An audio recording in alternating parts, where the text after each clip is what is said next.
Welcome inside the Sport One Parkview Ice House Indiana Tech women's hockey. A thrilling matchup today against the Davenport Panthers. Joining me, of course, is Scott Hicks. And Scott, I think you know where we have to start. We'll get a visual of it later. But a nice orange suit going on today. Can you give a little bit of the backstory on that? I mean, sometimes we just try to keep the lighter on here. And I didn't tell anyone I was doing it. And I have this suit for once a year. It comes out at certain times. And I think after yesterday, just trying to lighten the mood and get them to relax a little bit, I busted out the orange suit and had a little fun at the holiday spirit. So just a little lightness. Well, I personally love it, and we will most certainly try and get a visual on it later on.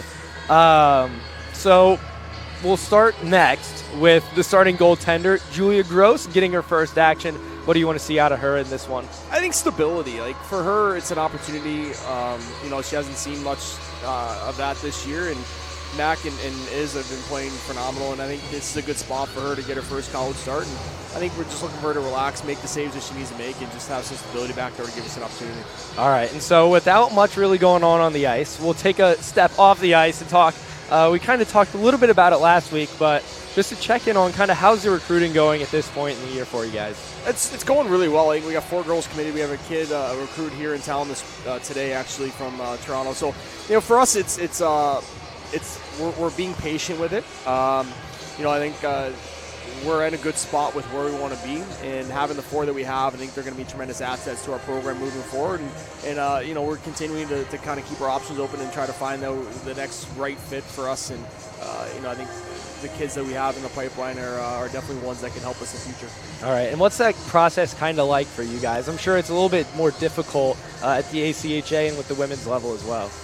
I don't think the level matters. I think it's just trying to find the right fit. Whether it's NCAA or us, I mean, there's no difference between us and NCAA Division III. So I think it's for these kids, it's finding the right culture, finding the right staff, finding the right fit academically, all that. So I think the thing that sets us apart is just the way we run our program. Communication is important to us, and we try to build one from the locker room out, and our culture is really strong. And I think for us, we try to be authentic, and these kids these days want to have people that care about them, and they want to be in a program in a university that supports them. And we have tremendous support, as you know, from the top down in our president's office, and that's something that you don't get very many places. So I think we have a very unique and special situation here, and we're building something that matches that. And I think with the success we've had in the first year and a half of our program, winning I think 40 of our first 52 hockey games in our history, this is something that people want to be a part of, and it's good for us, and it's also hard because we have to nitpick, and it's a good problem to have, but we have a lot of kids that want to come here, and I think for us it's making sure that we do our homework on them and find those that fit our culture, and that matters more than their skill, and being patient, and so it's a lot of video, a lot of conversations with the kids, with their parents, with people that know them, and a lot of hours early in the morning going through, and and our staff does a great job going through each kid and the pros and cons and where they might fit, and so at this point with our program, we're able to be pretty conservative with who we go after, and I think it's really helped us. All right, and so last year, kind of a unique situation as well. Obviously, just starting a program from scratch, you had to recruit an entire team of entirely freshmen. What was trying to get all of that together like, and why was the focus on getting all freshmen aside, of course, from Brooklyn? I think for us, it was the opportunity. People ask about building in a COVID year when there wasn't much going on. It actually benefited us because of the way that the roster situation shaped out across the country, where everyone got a year back.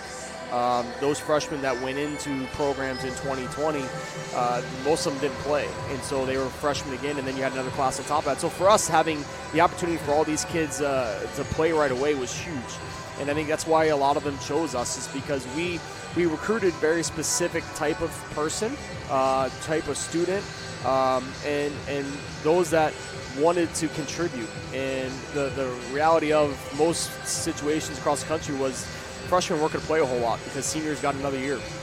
And so rosters were backloaded. And for us having no roster, these kids as freshmen could come in and contribute right away. And I think that was a big selling point to a lot of them. Obviously, the success that I've had in my past at Miami and what we built there, let them know that they're going to come into a situation that they could grow and be successful and have some prominence. And I think all that coupled in with the fact that the resources that our university gave me to build this program were tremendous. And I think that was a lot of the selling point of what we're really trying to build here.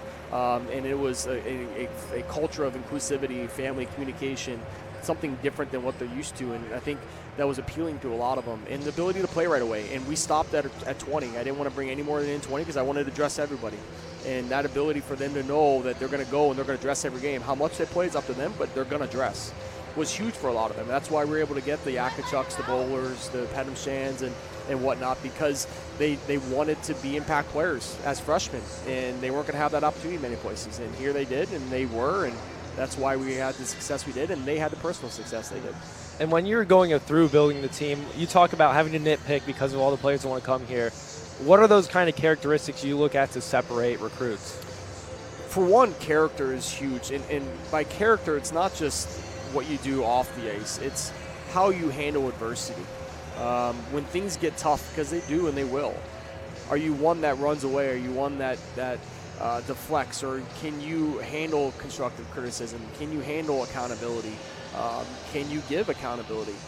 Can you talk through problems? And because all these kids, we tell them we treat them like adults.